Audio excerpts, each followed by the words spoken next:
Okay, so still in our special Eid segment here, most Muslims around the world celebrated Eid today. But for residents of Karachi in Pakistan, they will celebrate the special day tomorrow on May the 3rd. Now, because it sounds like different with what we have here in Indonesia, to learn more about the Eid celebration and COVID-19 pandemic situation there, we are now connected with the Indonesian Ambassador to Pakistan, His Excellency Adam Mulawarman Tudio. Good afternoon, Sir Adam.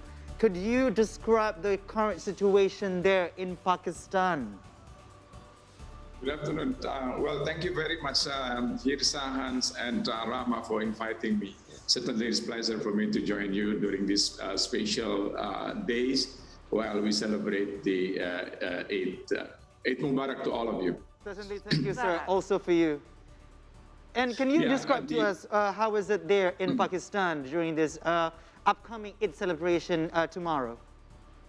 Yes, Pakistan's will be celebrating Eid tomorrow, but one of the provinces they already celebrate today, but the rest of the nations we will be celebrating tomorrow.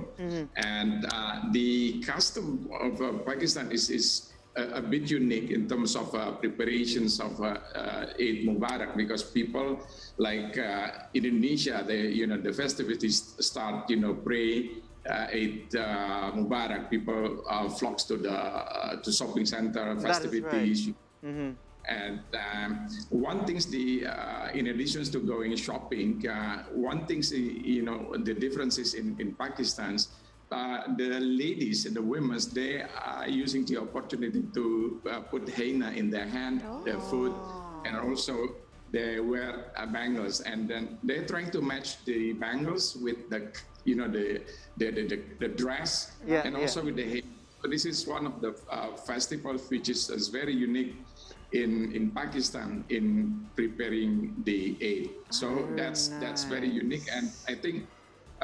After 2 years hiatus because of the COVID, now we see a lot of market fulls with people trying to purchase some not only the best clothes, but also the sweet and savories, because Pakistan's also they like very much sweet and savory for celebrating the Pak Adam, obviously COVID restrictions have loosened this year. So how is it going to be different this year from the previous 2 years during the pandemic?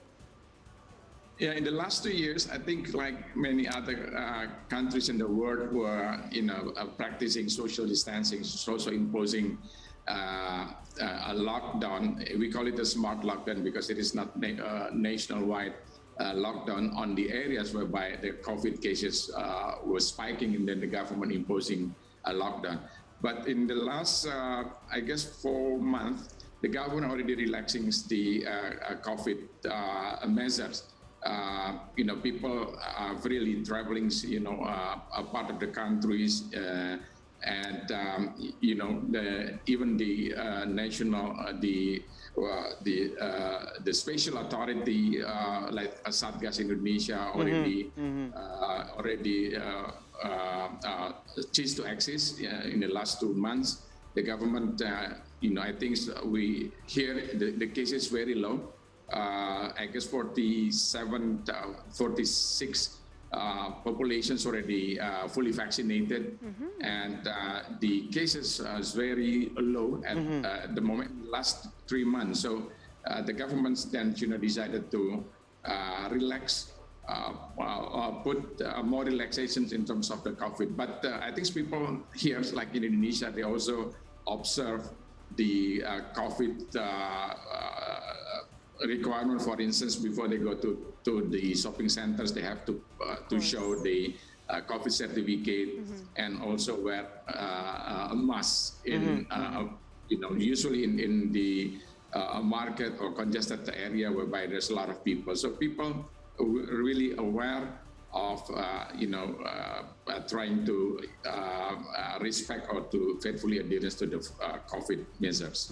Okay, well noted. Now, sir, speaking of the Indonesian diaspora in Pakistan itself, how many Indonesians are actually living there in Pakistan, and how actually did they celebrate this year's Idulfitri, but we are aware that tomorrow is going to be the D-Day of Eid al-Fitr, but obviously the ambience is very different compared to last year or the other 2 years before.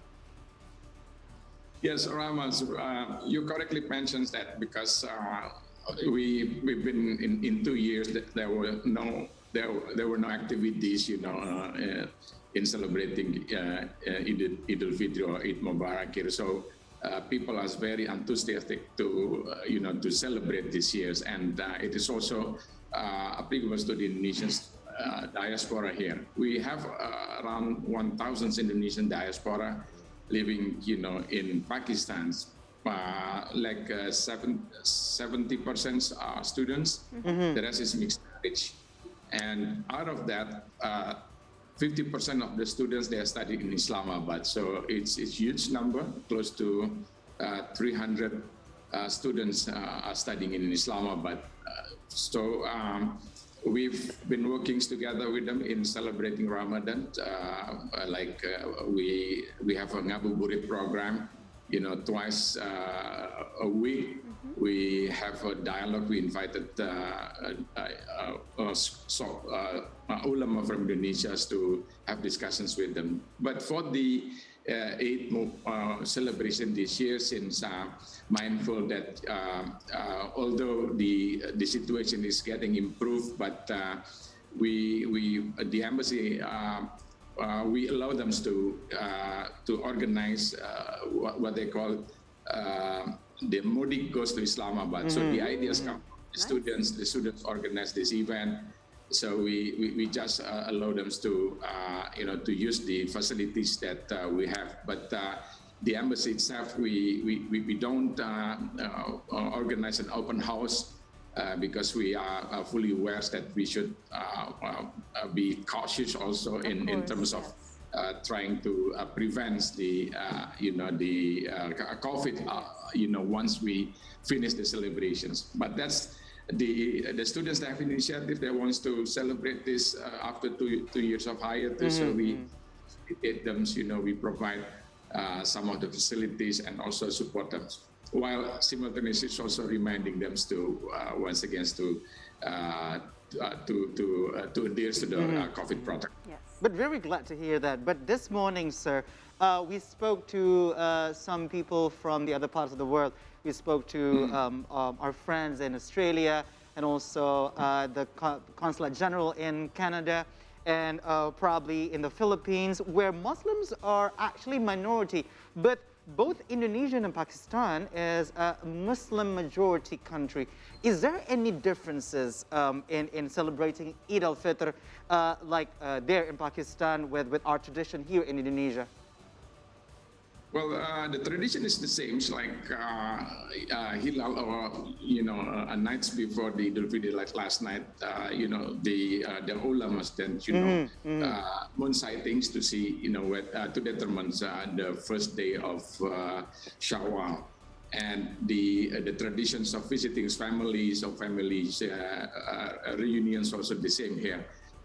In Pakistan, whereby people celebrating with the whole families, and the youngers usually pay respect to visit the elders' families. And I think very interesting the traditions of people giving a special gift to children also applicable here.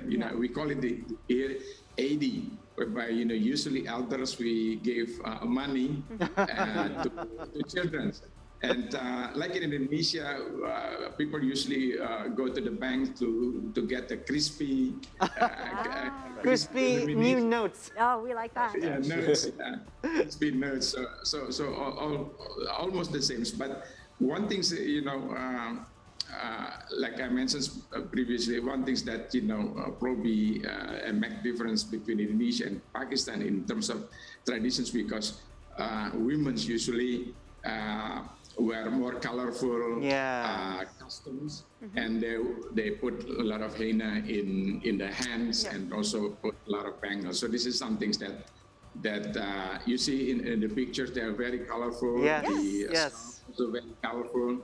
That's the typical Pakistans. But for men, gentlemen usually are more modest. Pakistans, that tends to have like white color, bronze color, not as colorful as Indonesia, that of Indonesia. We are lucky because we have national costumes, batik, wastra, which are very colorful for men and women. But here in Pakistan, usually women who wear colorful clothes in celebrating. I always love South Asian when it comes to color. Yes. Pak Adam, I can't help but asking. Next to you, on your coffee table, it looks like you have some nice treats. Are those Pakistani specialty treats for Ramadan? Yes. Can you guys show us some of them?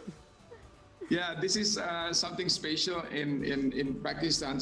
Pakistan, they love sweets like Indonesia. So we have an example of the sweet is we call it here barfi. It's very sweet. Barfi. Usually,